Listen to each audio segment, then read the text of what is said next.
યુવતીને ભગાડી નકલી લગ્નનું સર્ટિફિકેટ મૂકનાર ફૈઝલ દિવાન સામે ગંભીર પ્રકારનો ગુનો દાખલ કરાયો છે। જંબુસર પોલીસ મથકમાં એક શિક્ષકે ફરિયાદ નોંધાવી છે, જેમાં તેઓનો આક્ષેપ રહ્યો છે કે ફરિયાદી તેના ઘરે હાજર હતા તે દરમિયાન તેમની દીકરીનો ફોન આવેલો અને જણાવેલ કે મેં કોર્ટ મેરેજ કરી લીધા છે, આજ પછી હું ઘરે નહીં આવું અને ઘરેથી હું સોનાનો 6 તોલાનો હાર મારી સાથે લઈ ગયેલ છે, જેથી હું 2 મહિના પછી આપી દઈશ અને હવે મારી શોધખોળ કરતા નહીં। તે દરમિયાન બીજા જ દિવસે જંબુસર ખાતે રહેતા ફિરોઝ દિવાન નાઓનો ફરિયાદી ઉપર ફોન આવેલા અને ફરિયાદીની છોકરી સાથે વાત કરાવતા ફરિયાદીએ છોકરીને મનાવવાના પ્રયાસ કરેલ, પરંતુ ફિરોઝ દિવાનનો ભાણિયો ફૈઝલ મસ્જિદ દિવાન રહે કિયા ગામ કરજણ વડોદરાનાઓ સાથે છોકરીએ કોર્ટ મેરેજ કરેલ છે તેમ કહેતા અને ફિરોઝ દિવાને આ બાબતની જાણ પોલીસને પણ કરેલ હોય અને મેરેજ સર્ટિફિકેટ પોલીસ સમક્ષ રજૂ કરેલ હોય, જે મેરેજ સર્ટિફિકેટ બાબતે ખરાઈ કરતા વડોદરા શહેરના હેડક્વાર્ટર સબ રજિસ્ટ્રાર લગ્ન અધિકારીની કચેરી કુબેર ભવન 6ઠ્ઠા માળે બ્લોક વડોદરા ખાતે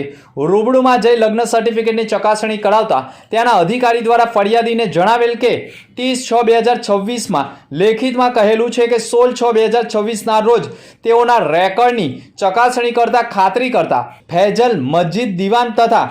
યુવતીના નામે કોઈ જ લગ્ન નોંધણી થયેલ નથી અને અત્રીની કચેરીમાંથી કોઈ સર્ટિફિકેટ આપવામાં આવેલ નથી તેમ લેખિતમાં ફરિયાદીને મળતા તેઓએ તેમની દીકરીને પ્રેમજાળમાં ફસાવી નકલી મેરેજ સર્ટિફિકેટ ઊભું કરી છેતરપિંડી અને બનાવટી દસ્તાવેજો ઊભા કર્યા હોવાના આક્ષેપ કરતા પોલીસે મેરેજ સર્ટિફિકેટ જપ્ત કરી ફૈઝલ મસ્જિદ દિવાન સામે છેતરપિંડી નકલી દસ્તાવેજો ઊભા કરવા સહિત ગંભીર પ્રકારનો ગુનો દાખલ કરી તેની ધરપકડ કરી લીધી છે। આ સમગ્ર મામલે મેરેજ સર્ટિફિકેટ કોણે બનાવ્યું, રબર સ્ટેમ્પો ક્યાંથી આવ્યા, તમામ દિશામાં તપાસ કરી આવનાર સમયમાં અન્ય આરોપીઓ પણ જોડાય તેવા એંધાણો વર્તાઈ રહ્યા છે। ભરૂચ જિલ્લામાં કાર્યરત એસએનપી ન્યૂઝ ચેનલ હવે કેબલ કનેક્શનમાં પણ કાર્યરત બની છે। ડીજીઆના સેટઅપ બોક્સમાં એસએનપી ન્યૂઝ નિહાળી શકો છો।